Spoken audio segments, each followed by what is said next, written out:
Our next speaker has retired from the union, but not from the fight to build the kind of union that Ron envisioned. Willie Hardy has been a truck driver, a union steward, a legislative rep for the International under Ron, and a lot more.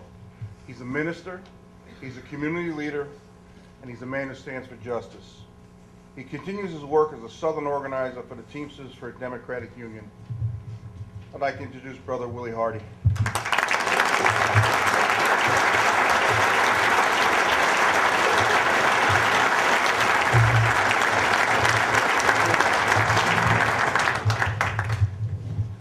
Good evening.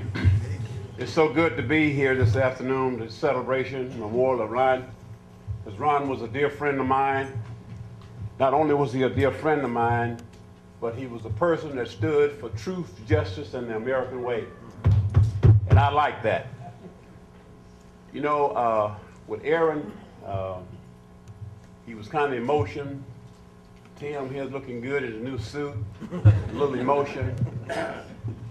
And it's just it was kind of hard for me to sit there because I get very emotional too, especially when somebody is doing something or has done something.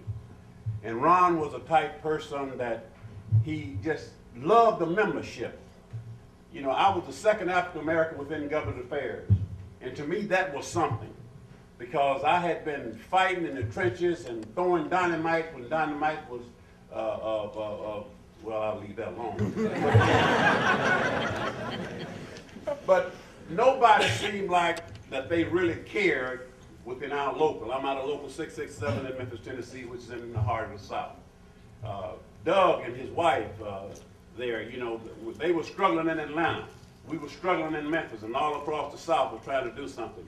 But it just seemed like that the leaders that was at the International didn't care. But when Ron came in, he reached down in the muck and the mire. He reached down and picked up African Americans, Latinos, whites, all of us, and made all of us feel proud that we were Teamsters. All right. So when Ron was elected to the rank and file of the IBT, one of the greatest achievements was that he did not just lead the union in a different direction himself.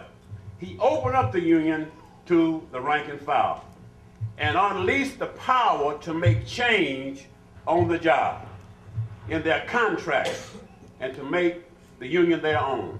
One aspect of that deserved mentioning is the launching of the Human Rights Commission and the Civil Rights Conferences under the slogan, "A strong union involves everyone."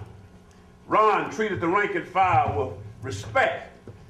If we had a problem, we could go tell Ron, and Ron would take care of it or get somebody to take care of it for us. So thank you, Ron, for the understanding the rank and file.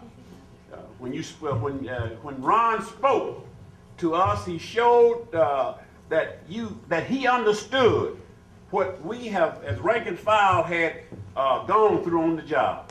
He gave us unity, and where there's unity, there's strength, and where there's strength, there's power. So he gave us the power for the UPS strike. He gave us the power for the freight strike. He gave this union the power. We don't have the power like we used to have. You know, when we go in and somebody will see a Teamster emblem or whatever, they could see the power. They could feel the power. Why? Because we had a leader, which was Ron Carey, that gave us that power. Thank you.